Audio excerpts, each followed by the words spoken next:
Now, the last but not least, Artur Mindiyarov, Democratizing data at kiwi.com.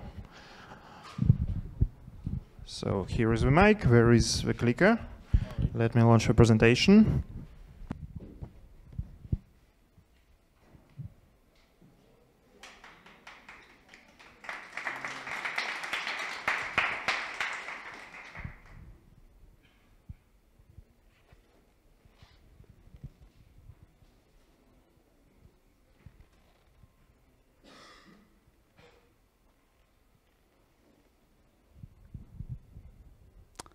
All right. Hello, everyone. I think I'm the last speaker here, and I think I'm like between you and beer and the quiz, so I will try to be fast. I've tried to come up with the smart title. Don't pay much attention. It will be about a small project which I'm doing at kiwi.com. And yeah, let's start. I have to press the button, right? No? Oh yeah, I have to press the other one. Okay, so I think we are live, so I want to say hi to my colleagues if they're watching me. All right, so I'm from the Barcelona office. Kiwi has a lot of offices.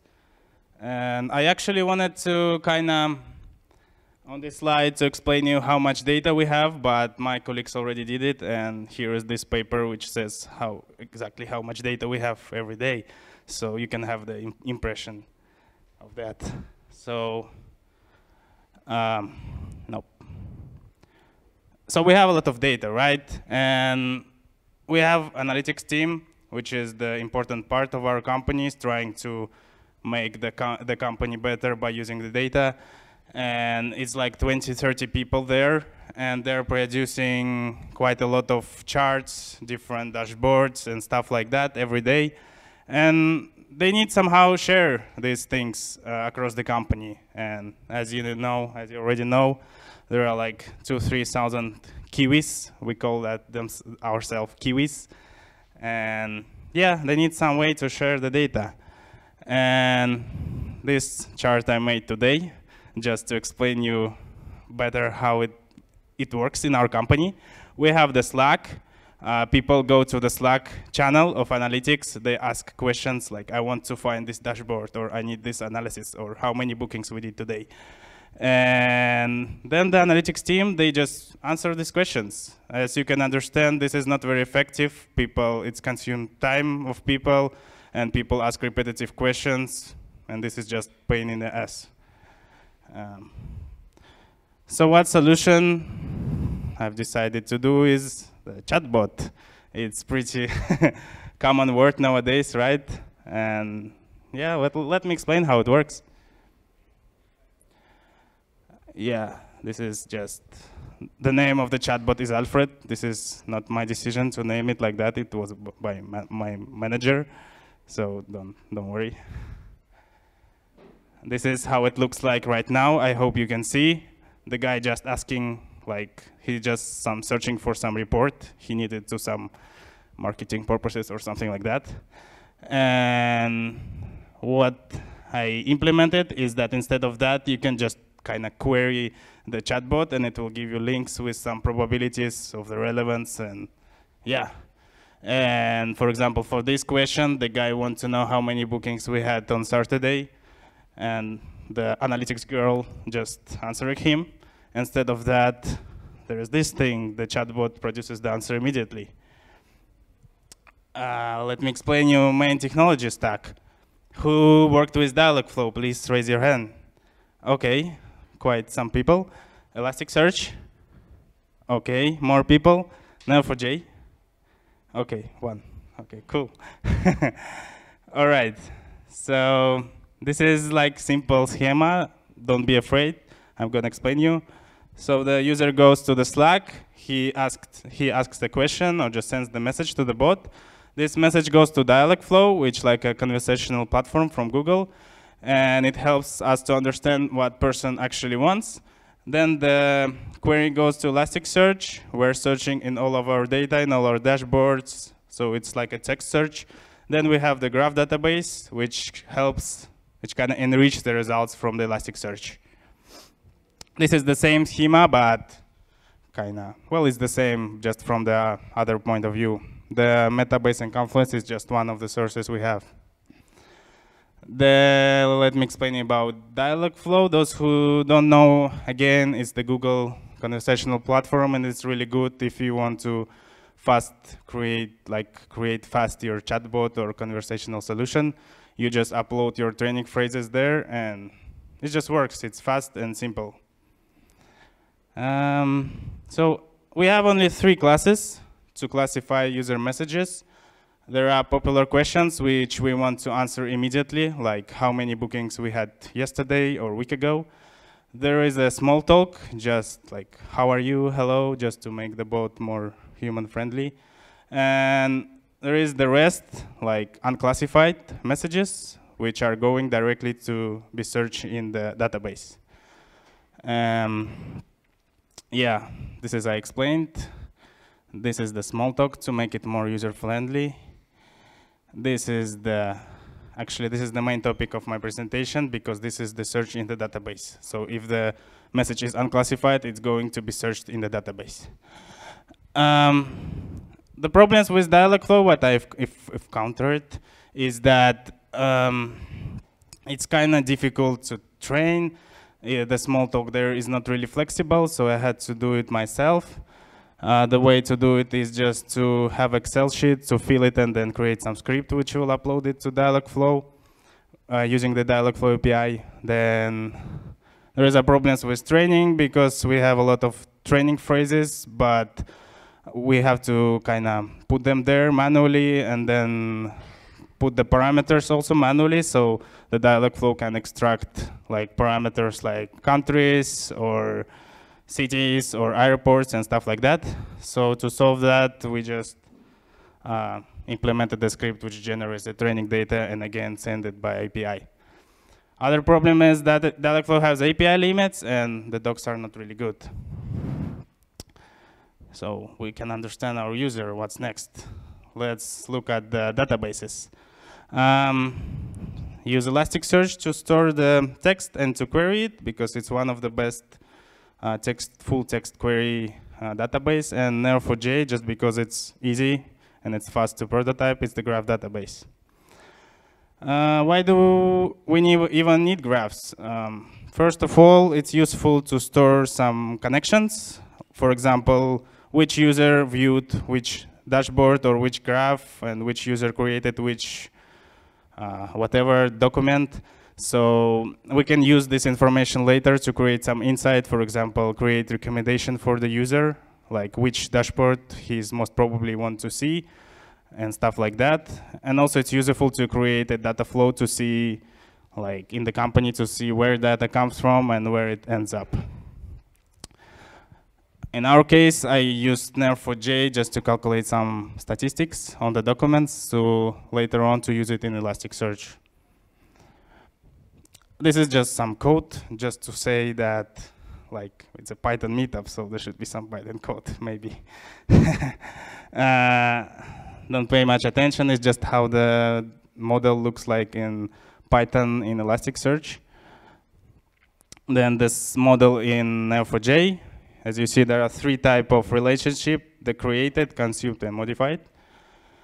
Then I encountered the problems that you have to use both databases at the same time. So the first solution was to use plugins. There are plugins to Neo4j and Elasticsearch to use both of them together. So kind of when you query Elasticsearch, it will query Neo4j or other way around.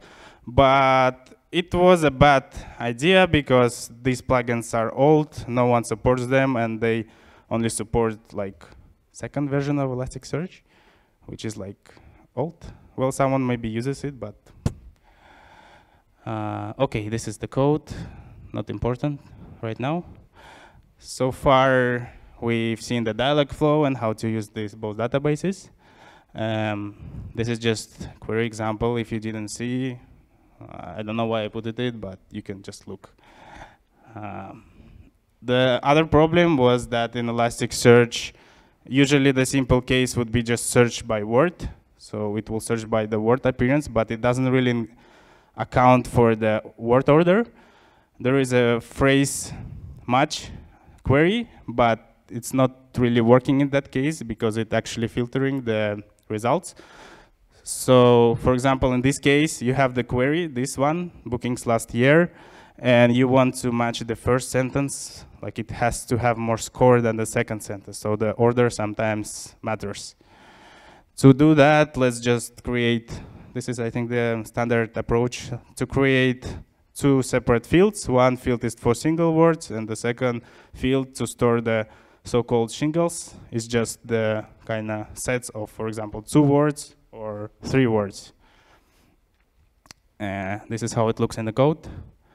So Neo4j, it's a graph database, very simple, very unstable. I don't recommend to use it in production, but I recommend to use it as a prototype. So it has its own query language called Cypher. It's from Matrix, the guy like which on the computer, if you've seen the movie.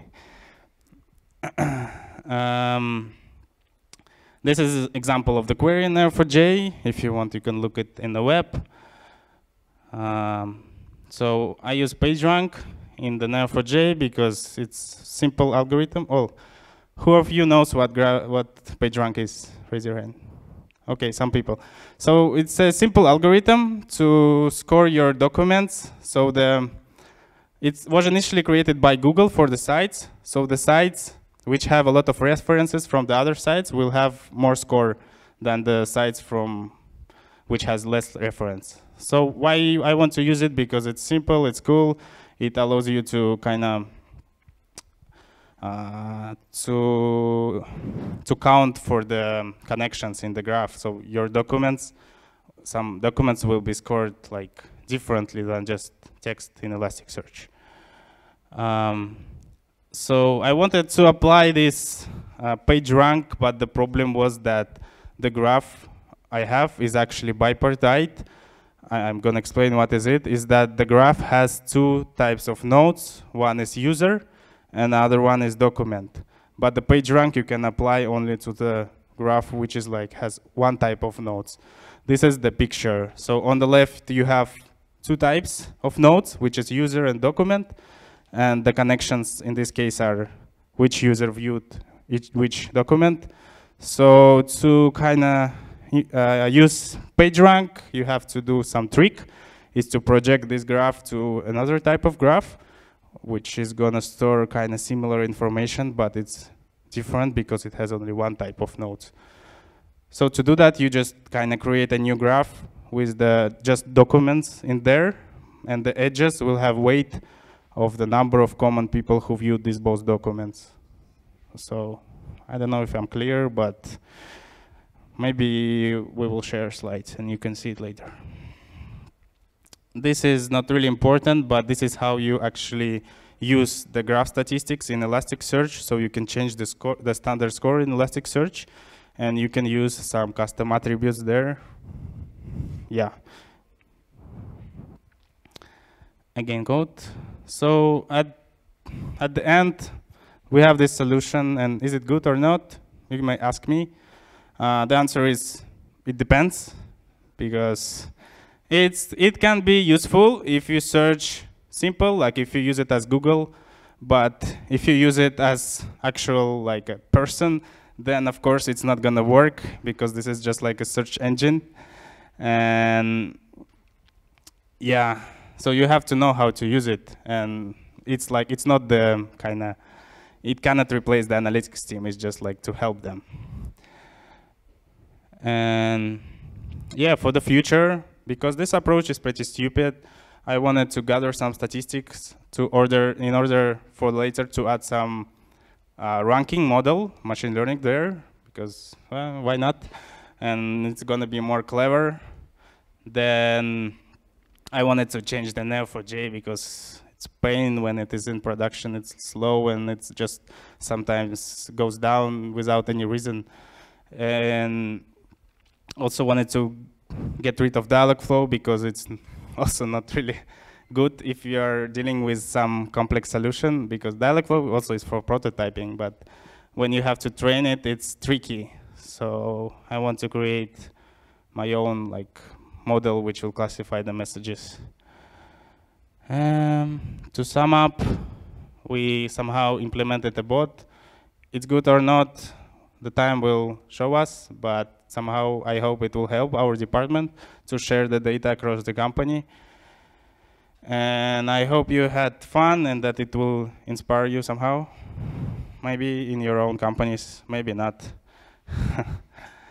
Thank you.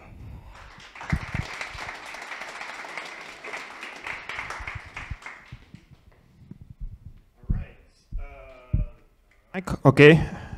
Any questions this time? And you can get over there, start sitting up. Everyone wants beer and quiz. Everyone wants to win some. Have you been listening attentively to the talks? Because right now you have a chance to win some promo codes. If you have listened to the talks, if you haven't, then sorry for that. You'll only have beers. So yeah, thank you so much, Artur.